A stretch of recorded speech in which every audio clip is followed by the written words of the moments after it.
talk about entrepreneurialism. We got to forget about the government helping out, forget being an entitlement nation as we've become. Let's talk about doing stuff yourself. George Powell is here with us, founder and CEO of R.E.U.S.E Jeans.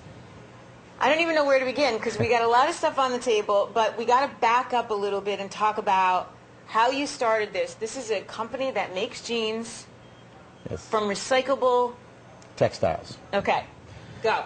Okay, here we go. So what our premise was when we first started this was the amount of trash that goes into the landfills from waste. Textiles. The United States throws away about 12 billion tons of textile waste a year. And in Asia, it's 2 to 3 times that from the waste from the garment and mill manufacturing facilities. So when I started this, the premise was to put a dent in the amount of trash that we're throwing away. But as I got into this, I realized that there was another issue at hand, and that is water conservation.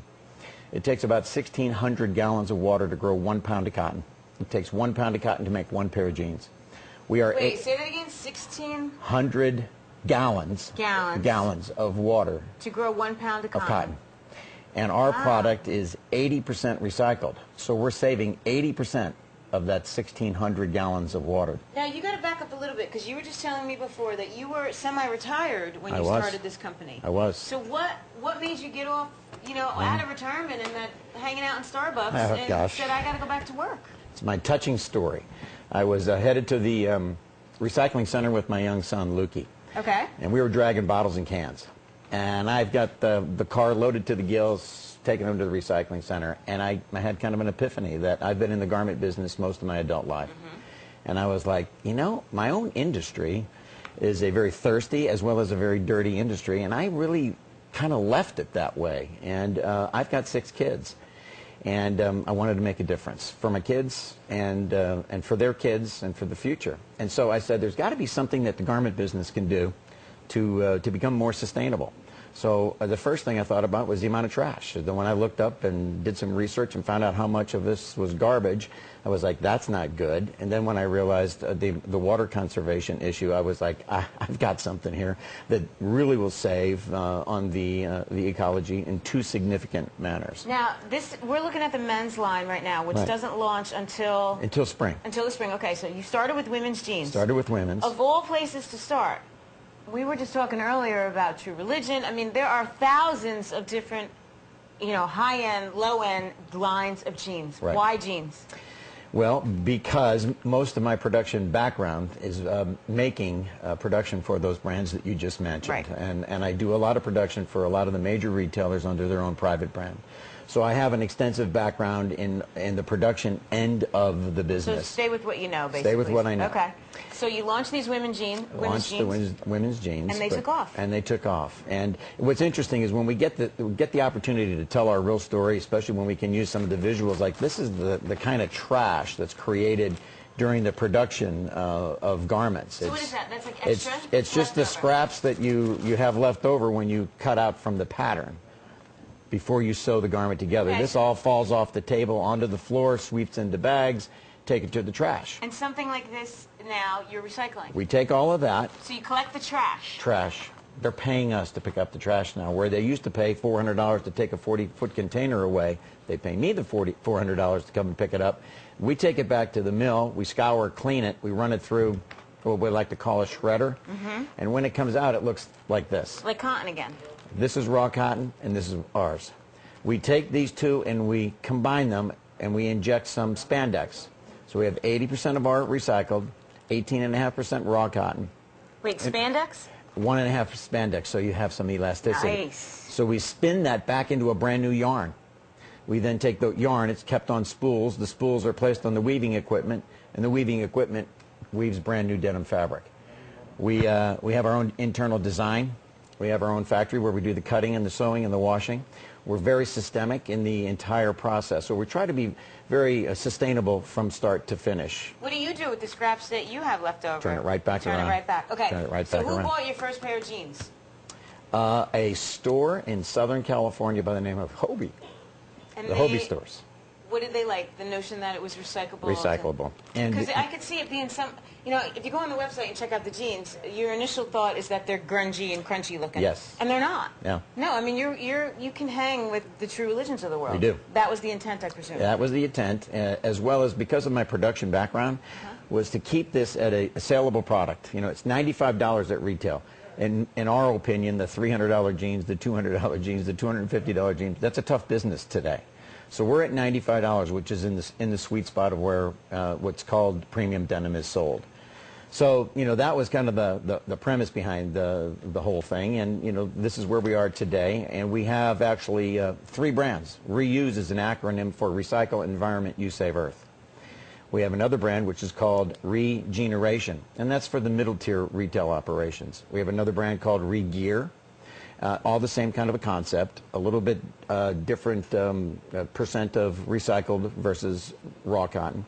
And we have another division of the company which is called Reforms, and this is my big challenge to the CEOs out there that are listening. Okay. A lot of CEOs are under this sustainability drive from their board of directors, and a lot of companies are actually very well in tune with it in their core business. But what they're not in tune with is kind of the ancillary part of their business. For example, the McDonald's or the Starbucks or whomever. They're great with their sustainability of the product that goes out the door, but the uniforms that their people wear, that's something they've overlooked.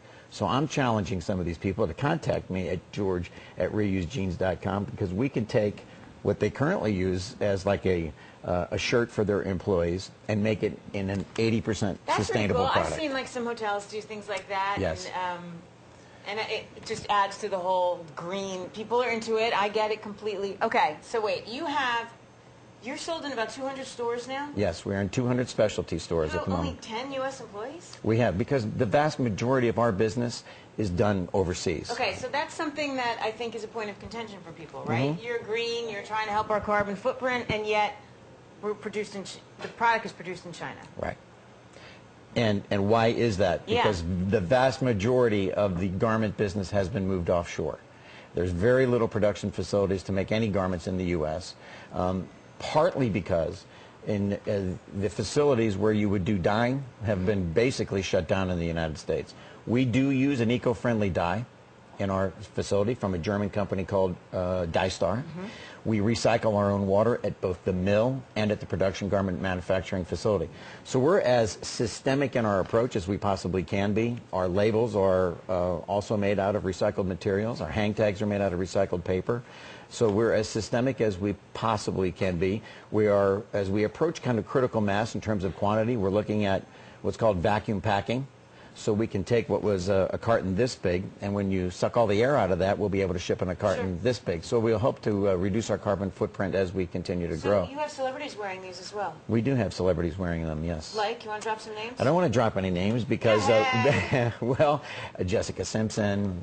We're probably on the bodies of at least 100 different celebrities, but because we don't pay them, I'm really not at liberty to go on and on and on so about you're saying who they all. found these themselves? They found them, and we've given a bunch of them away. We've been sponsors at the Oscars and the Emmys, and they have gifting suites. Oh, yeah. So, you know, we prepare bags and we give them away, and sometimes they wear them, sometimes they don't. Has that helped? Because we've had people on here before that have gotten their product on celebrities, and it sort of helps it take off. It does help it take off. If you are hiring somebody to do that, which you can do, it's quite expensive, number one, and it's just not where my heart was. My heart was, if you believe in this product, you need to get it, and you need to wear it because you believe in sustainability and you want to make a statement. I didn't want to be out paying somebody $50,000 to wear my jeans, because anybody can pay somebody $50,000 to wear their jeans. Fair enough. Okay, so where are we going from here? We're going to men's. We're going to men's. We're going to try uniforms. The uniform thing is actually a big push that we're going to make because it's something that is actually so huge. Hospital uniforms. Hospital like uniforms, UPS, they're like a perfect customer for us, or Federal Express. These this people. Comes in brown? I can make this in any color and just about any fabric. When we first started, denim was the only construction we could handle. So during this past year, we've perfected, technical term, but a 108 by 56, 16 by 12 cotton, as well as other lighter weight configurations. We can also now make it in a knit configuration. So we are pretty diverse. Our technology is very closely held. There are very few places in the world where you can buy this recycled at the level that we are. Right. Okay, before we wrap up, two things. Let's talk about financing and the overall economy. First, financing. Did you self-fund this? Self-funded it between myself and my brother, although last week at the NIBA conference in Dallas, we made a presentation to a bunch of New York investment people, and they went crazy.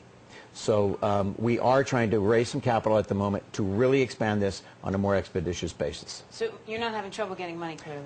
When we left that conference, they were lined up to give us money. Now talk to me quickly about how you feel the economy is right now and what you would like the president to do, if anything, to help make things better for you. Raising taxes is not the answer. And I don't think it's an answer for the wealthy. It's not an answer for the poor. It's not an answer for the middle class. At this moment in time, I think to just leave it alone. It can be addressed in the future. The answer for our economy is strictly in creating jobs. And the vast majority of jobs created in this country are created by entrepreneurs like myself. It's not the large corporations like a lot of people think. I agree, but you're not hiring. We will be hiring. As soon as we raise this capital from Wall Street, we will be hiring a lot of people. Check out the jeans. They're really cool. And it's reuse.com, right? Reusejeans.com. Reusejeans.com. R-E-U-S-E jeans.com. George Powell, thank you so much for being here. Thank you. Thank you for the opportunity. Check out the stuff. And in the spring, check out the men's line. Yep.